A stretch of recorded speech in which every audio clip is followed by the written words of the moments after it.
La diversidad de las respuestas a Jesús y a su misión por parte de los que tuvieron contacto con él muestran los diferentes grados de desarrollo. Los más superiormente desarrollados le siguieron y le sirvieron inmediatamente y sin vacilar. Sí, porque ya tenían la claridad de pensamiento, ya tenían el nivel espiritual desarrollado, como que ya estaban listos para poder seguir al maestro, porque ya comprendían sus enseñanzas y ya se entendían perfectamente. Dice, otros le escuchaban y se marchaban cabizbajos como el joven rico en Mateo 19, 16 al 23. Eh, la otra vez no se los comenté, ahora lo voy a hacer para que tengamos el contexto. Entonces, dice, entonces vino uno y le dijo, Maestro bueno, ¿qué bien haré para tener la vida eterna? Y él le dijo, ¿por qué me llamas bueno? Ninguno hay bueno sino uno, Dios. Mas si quieres entrar en la vida, guarda los mandamientos. Le dijo, ¿cuáles? El joven, desde luego, le preguntó cuáles. Y Jesús dijo, no matarás, no adulterarás, no hurtarás, no darás falso testimonio. Honra a tu padre y a tu madre y amarás a tu prójimo como a ti mismo. El joven le dijo, todo esto lo he guardado desde mi juventud. ¿Qué más me falta? Jesús le dijo, si quieres ser perfecto, anda, vende lo que tienes y dalo a los pobres y tendrás tesoro en los cielos, y ven y sígueme. Oyendo el joven esta palabra, se fue triste porque tenía muchas posesiones. Entonces Jesús dijo a sus discípulos, de cierto os digo que difícilmente entrará un rico en el reino de los cielos. Es decir, un rico egoísta, por supuesto, porque un rico que sea altruista, pues evidentemente que sí puede entrar, puede iluminarse, por supuesto, pero no aquel que atesora, como dice, los tesoros de la tierra, que son pasajeros, que son ilusorios y que solamente potencian el orgullo, el egoísmo, el egotismo, la vanidad y todo lo que concierne a las bajas pasiones. Pero efectivamente, solamente aquellos que se purifican, que purifican su corazón y su pensamiento, pues pueden entrar en el reino de los cielos. Entendido esto como tener contacto con su propia divinidad, lo más elevado que puede tener en él mismo. Entonces, ese es el propósito.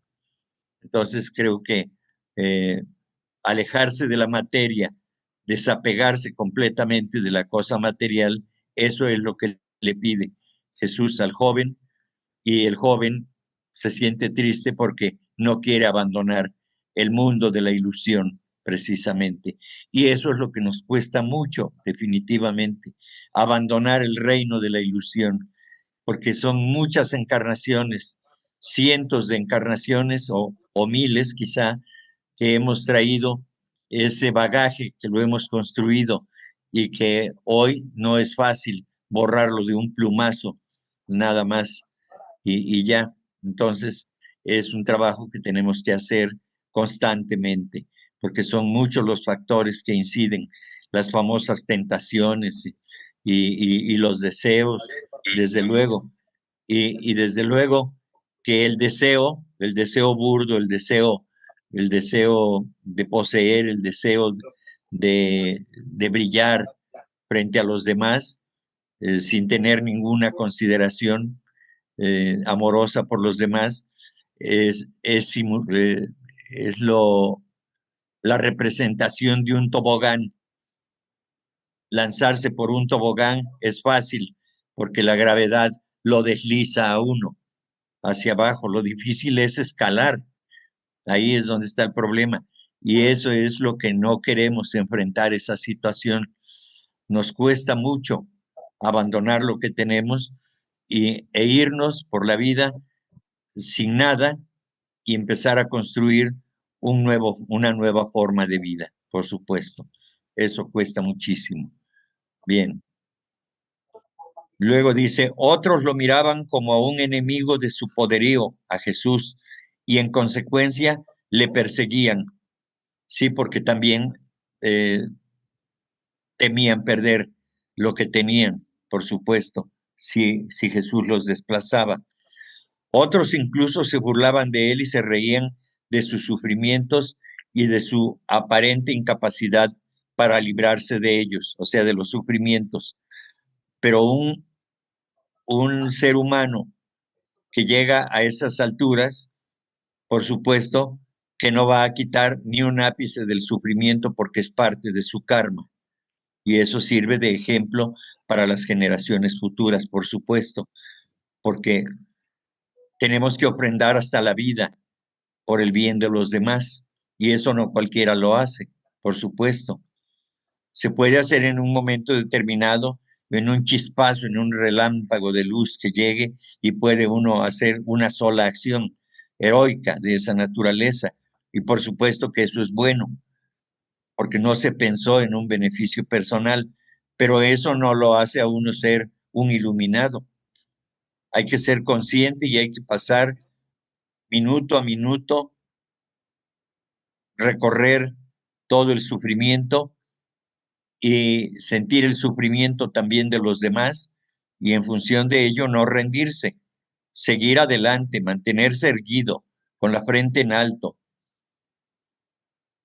ser un ser humano valiente, decidido y por supuesto decidido incluso a perder la vida por los demás, pero no de cualquier manera, sino que valga la pena realmente. Y se hace, en todo caso, por una obra tan grandiosa como servir a la humanidad.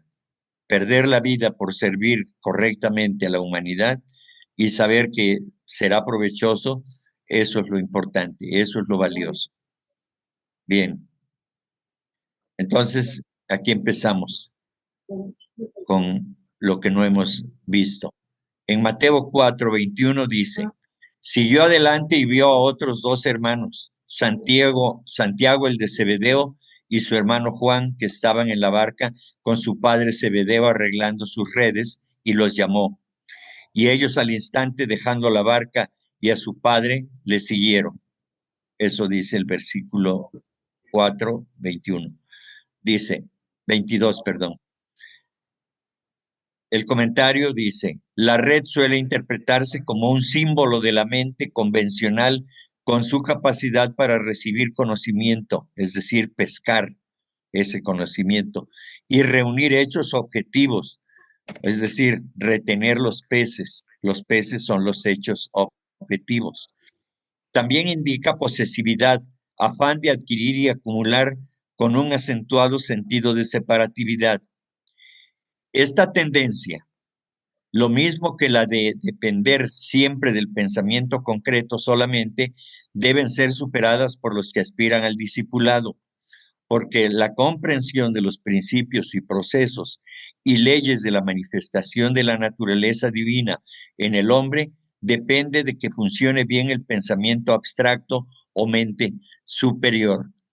Sí, por supuesto que la tendencia muy arraigada de depender del pensamiento concreto, a lo que estamos acostumbrados a ver todo de manera objetiva y por la flojera mental no ir más allá y entonces las cosas se resuelven fácilmente porque las tengo aquí a la mano y es a lo que estoy acostumbrado. Pero si le piden a uno un esfuerzo más allá, entonces empieza uno a protestar. ¿Y por qué a mí? ¿Y yo quién soy? Ahí están los demás para que lo hagan por mí. Y ese tipo de acciones son las que hay que eliminar. De hecho, son condiciones que bajo ciertas reglas el discípulo tiene que cumplir para que pueda seguir adelante. Si no está dispuesto, entonces tiene que renunciar o lo desechan. porque su voluntad no está preparada para poder asumir esa responsabilidad de abandonar todo lo que tenga relación con la materia y en su caso cambiarlo por los procesos de tipo espiritual. Desde luego que ahí juega un papel muy importante lo emocional. Hay que arrancar de raíz los deseos que lo atan a uno a la tierra y eso no es sencillo, por supuesto. Bien. La respuesta inmediata de los primeros 4 discípulos muestra que estaban bastante emancipados de las restricciones del pensamiento concreto o conceptual y que habían alcanzado cierto grado de universalización de su conciencia. Es decir, que ya al universalizar la conciencia, entonces se sienten uno con todos los demás, por supuesto, o con todo lo demás, si nos queremos ir más allá. Entonces, esa es el tipo de pensamiento que prevalece en seres humanos que han alcanzado ese estado de, de elevación mental y espiritual, libres de los deseos materialistas, por supuesto. La barca simboliza los medios que utiliza la conciencia para transmitirse o actuar.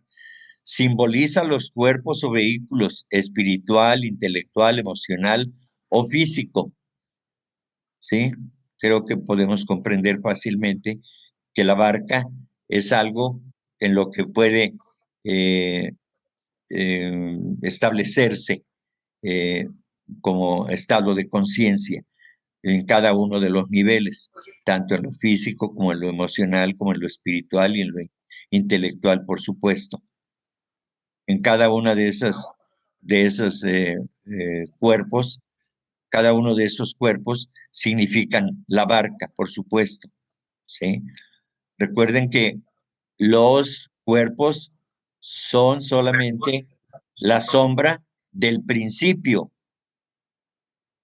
que, que es parte del parte integrante del todo integral septenario que es el hombre.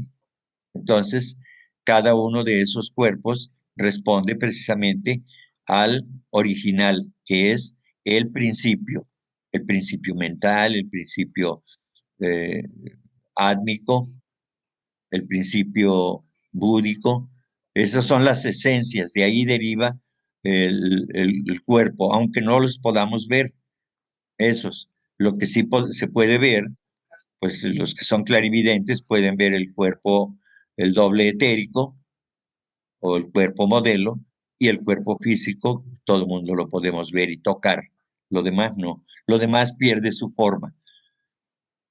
En el plano mental ya no hay formas, solamente todo es esencia. Son vibraciones únicamente. Bien. Por muy útil que sea una barca, siempre impone cierta restricción, puesto que encierra a sus pasajeros dentro del tiempo y el espacio. Sí, todo lo físico limita. Eso está claro, por supuesto. Entonces hay que romper esa limitación.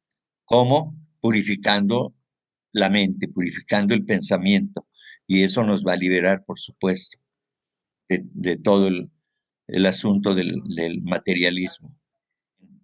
Por tanto, entrar en una barca es algo semejante a nacer en un cuerpo y dejar voluntariamente la barca, como lo hicieron estos 2 discípulos, indica superar restricciones y alcanzar cierta libertad que, en este caso en particular, es la de una determinada actitud mental que reduce al mínimo la ilusión de la separatividad. Esta libertad es una de las cualidades que distinguen al hombre o a la mujer que están listos para embarcarse en la tarea del discipulado. Sí, por supuesto, pero previo a este paso tan importante que se va a dar, hay una serie larguísima de encarnaciones y de problemáticas que se tuvieron que resolver. Ya en otras ocasiones he dicho que el primer gran momento del hombre, o sea, de la mónada humana, es cuando recibe, cuando se vuelve un ser consciente, cuando se vuelve hombre, cuando tiene la capacidad de pensar, cuando ya no es un animal solamente corporizado, sino que ahora ya hay un poder, el poder mental, el poder de razonar. Entonces, después de recorrer millones y millones, esa mónada, la mónada divina, que recorre por los reinos elementales, por los tres reinos elementales, luego por el reino mineral, luego el reino vegetal, después el reino animal, y en cada uno de esos reinos se va elevando la conciencia de esa mónada. Y después de ser una mónada, digamos, eh, general, eh, que abarca muchas unidades, millones de unidades, como es en el mineral, por ejemplo, en el vegetal, en el animal se va restringiendo y ya cuando llega a ser hombre, ese es el primer gran paso, el primer gran salto que da la mónada, ya haciendo consciente al ser humano, se convierte en un ser humano y un ser humano ya es aquel que es autoconsciente, se da cuenta de su existencia. ¿Sí? Y el segundo gran momento en la evolución del hombre, ¿ya? Es la primera iniciación. Por eso les decía que aquí es muy importante esto. Por eso dice, por tanto, entrar en una barca es algo semejante a nacer en un cuerpo y dejar voluntariamente la barca, como lo hicieron estos dos discípulos, indica superar restricciones y alcanzar cierta libertad que, en este caso en particular, es la de una determinada actitud mental que reduce al mínimo la ilusión de separatividad. Es decir, ahí se acaba la separatividad y ahora empiezan a vivir la unidad. Y entonces nace la empatía, nace la, la, se me va el término, este, la solidaridad de todos con todos.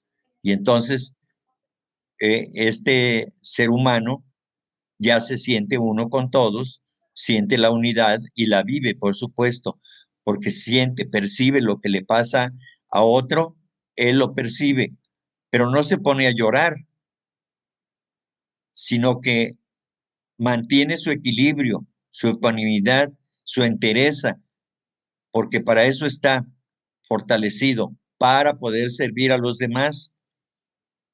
No ayuda aquel que viendo llorar a un grupo de personas o a una sola persona, va y lo abraza y se pone a llorar con él, pensando que de esa manera se va a solidarizar. Pues no, esa solidaridad no cuenta, porque debilita a ambos, debilita al que está sentimentaloide y debilita al que por el dolor está acongojado y está llorando.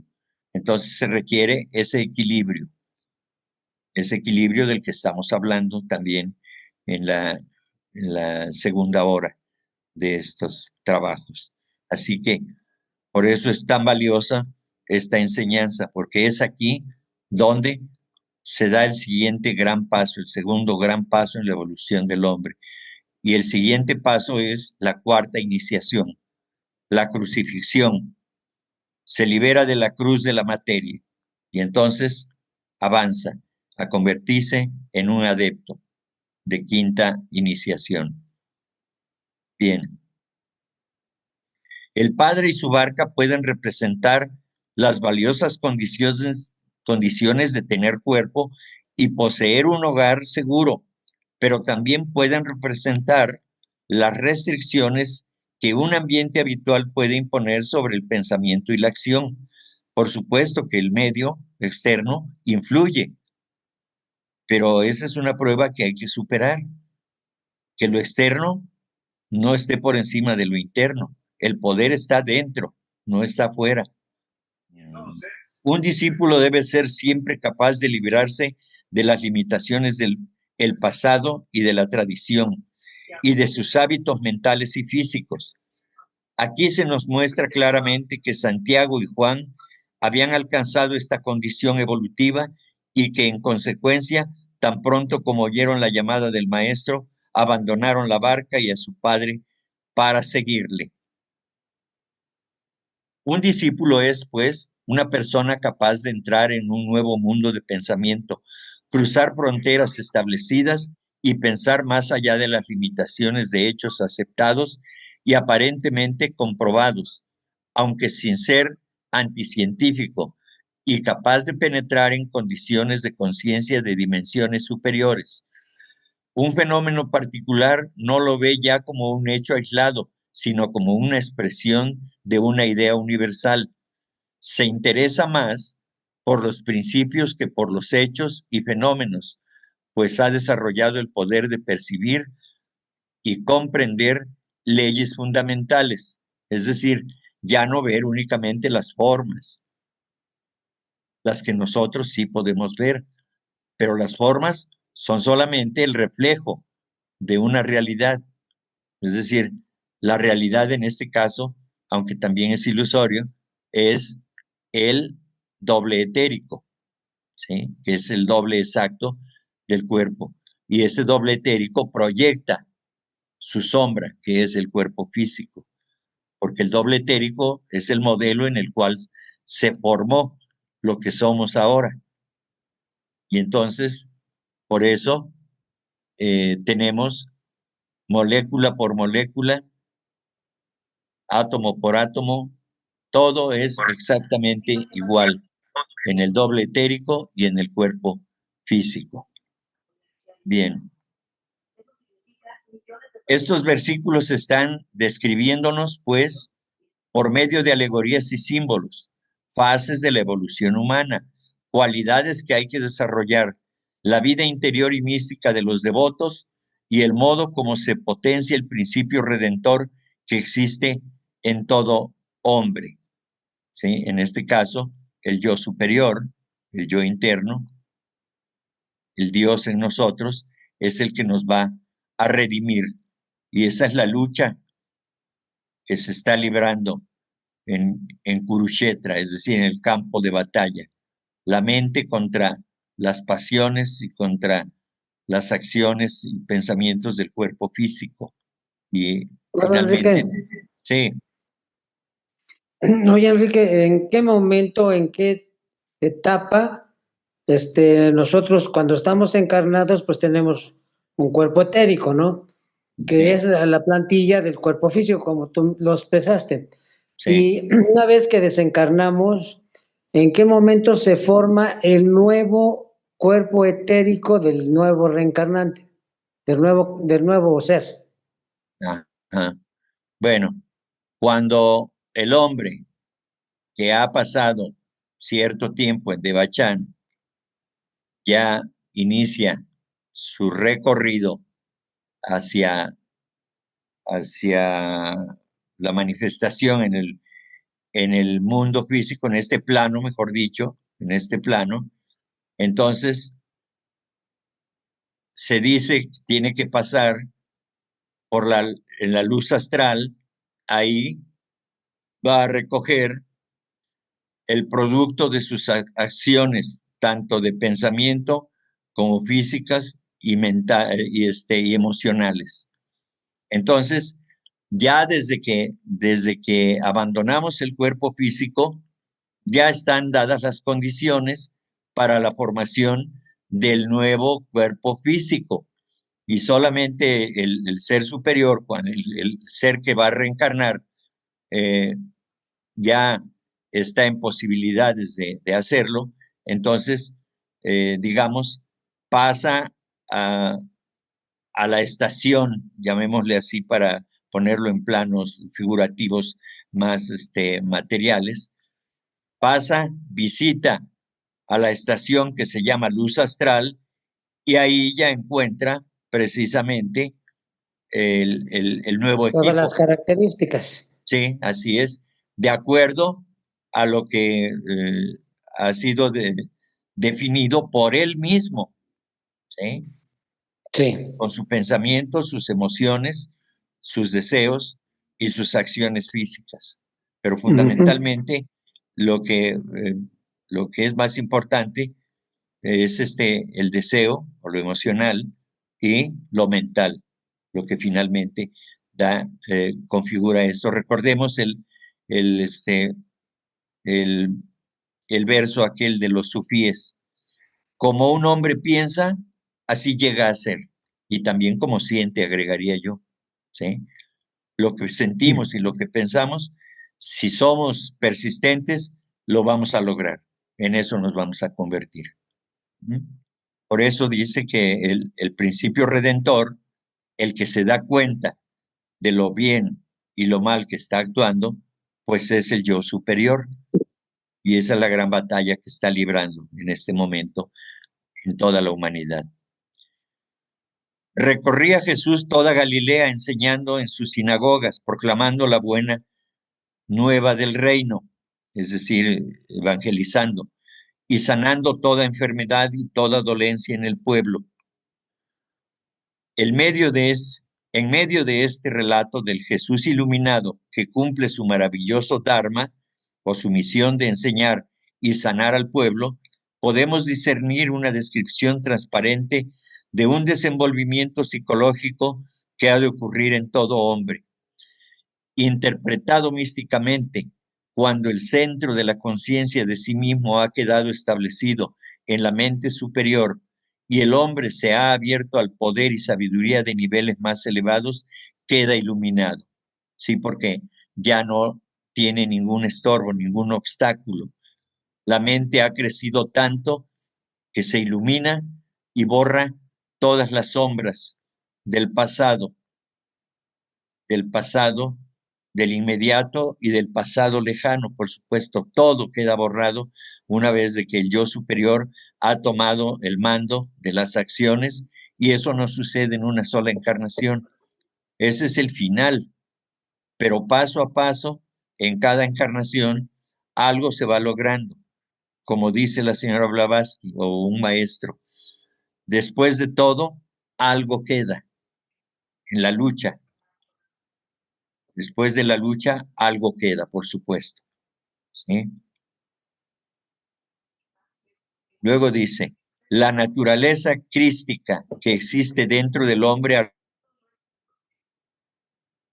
armoniza y sana al ser humano mortal representado en este versículo por el pueblo. Bien, entonces haremos una diferencia de los términos. Por ejemplo, aliviar es solamente un paliativo, porque la enfermedad sigue ahí. Curar es restaurar algo, ya sea emocional o físico, es restaurar solamente la salud. Pero sanar es mucho más profundo, mucho más amplio e integral.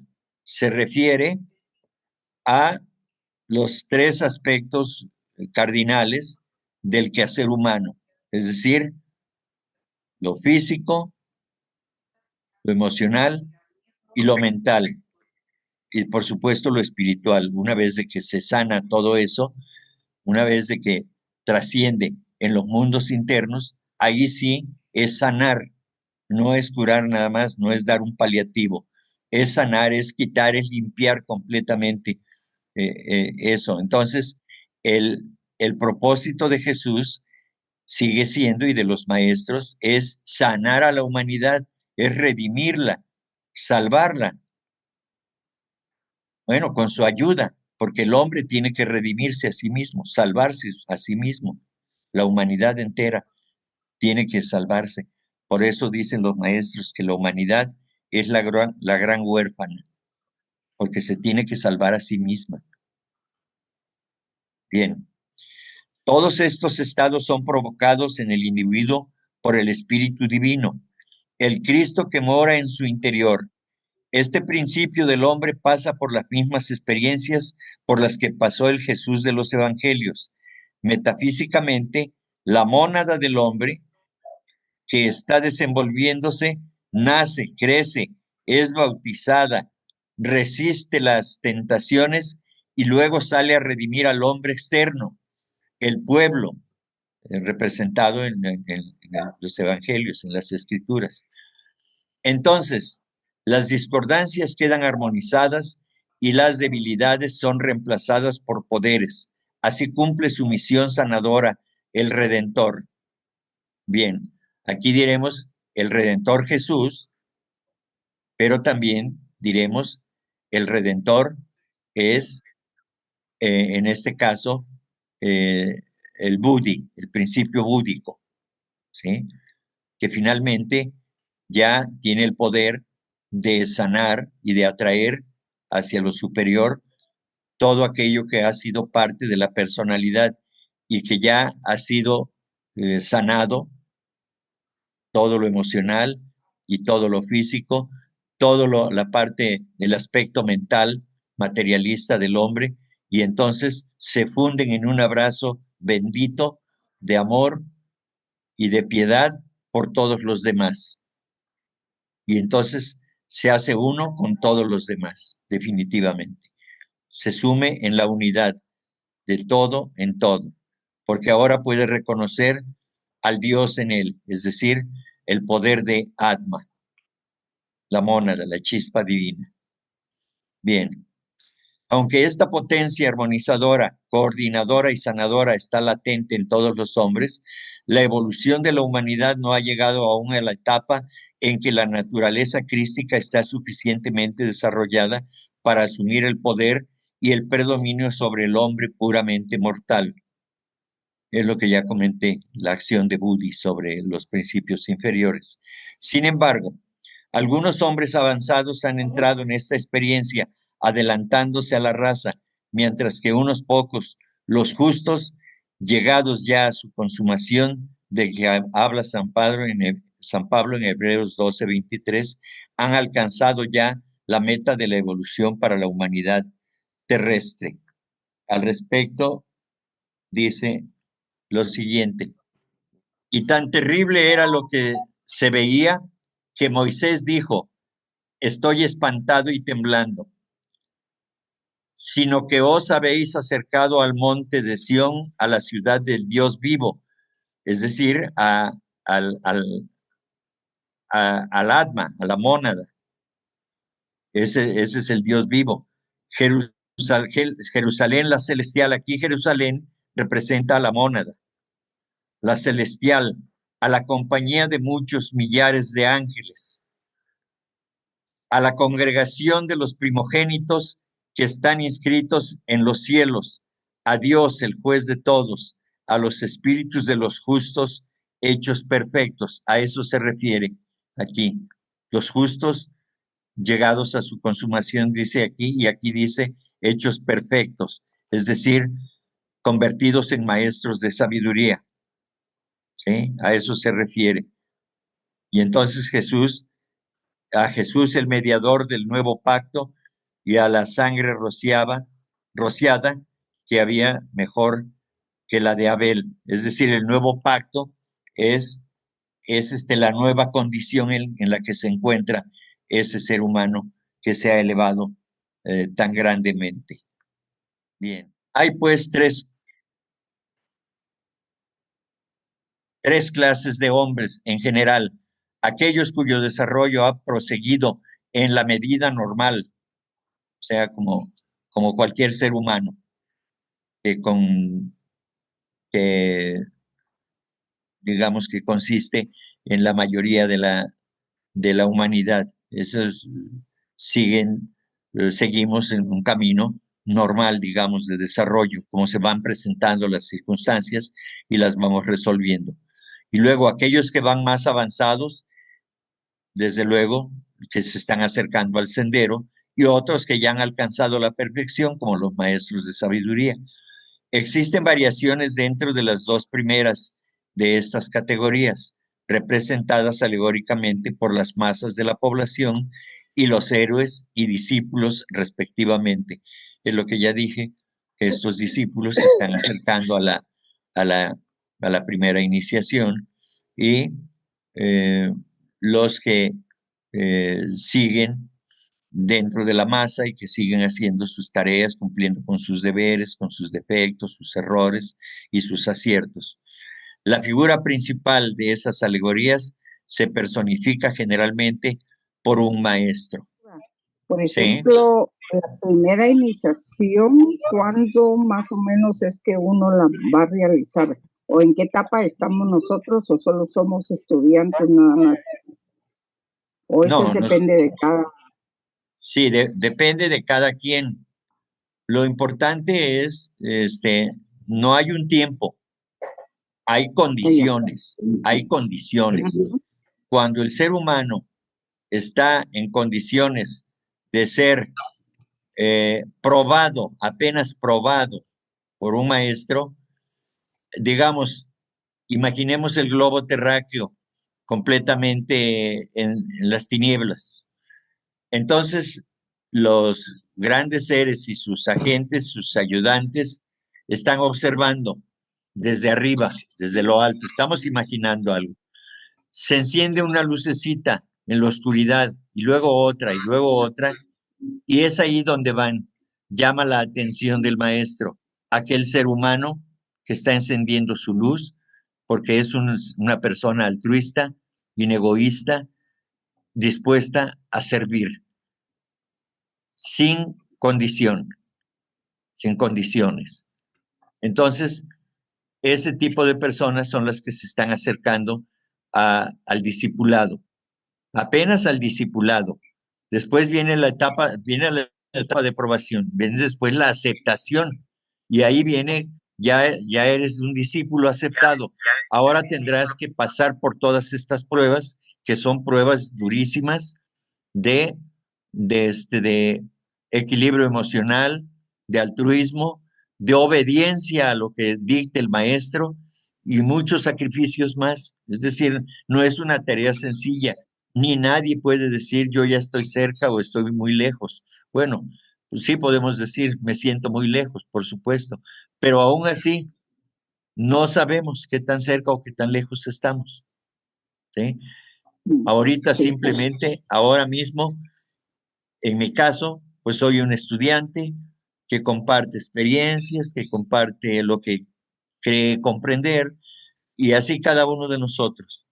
Pero de ninguna manera puedo decir que ya estoy cerca de convertirme en alguien que llame la atención.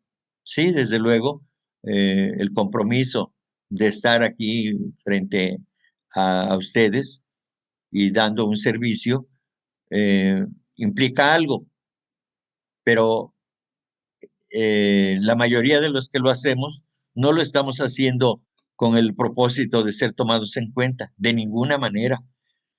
Lo hacemos porque nos gusta, porque tengo entusiasmo en mi caso, y eso, porque yo me conozco y sé que tengo 1000 defectos y que de vez en cuando brilla una lucecita por ahí y que me impulsa a hacer ciertas cosas, pero yo a cada rato me tropiezo. En otras ocasiones les he dicho, sin lugar a dudas, de mi parte, yo tengo muchísimos defectos, muchos más que los que tiene cualquiera de ustedes. Pero aquí estoy. Y eso es todo. No podemos saber. Muchas gracias. Sí, Isabel. Entonces aquí terminamos agradeciéndoles como siempre su participación, que es una colaboración generosa de su parte,